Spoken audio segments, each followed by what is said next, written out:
There you go. Hey, listen, I saw the passage. Book on the sideline. That's a well-read book. That's a well-read book. He was just... As long as his mind is in the game when he's on the field, that's all I care about. I will admit, this is a bit unique.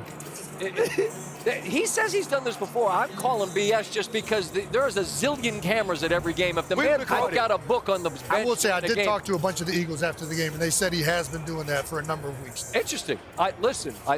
Those underlying portions, they made a lot of sense. You know what it also says? You got to be really good in football. Yeah, to get away. Have the nerve to pull a book out on the sideline. Jason, you were there. The offense wasn't great. No. But the defense was. The recipe this time of year tends to be lean on that defense. What did you see from them yesterday? They leaned on it. I mean, the defense played phenomenal. The defensive line in particular, Nolan Smith was wreaking havoc on the front. The secondary played really well. And they ran the ball still really well with Saquon. But obviously, they're going to need more out of Jalen Hurts, and they're going to need more out of A.J. Brown and Devontae Smith if they're going to hope to win a Super Bowl. They know that. And I'm chalking this up to first game back after the concussion.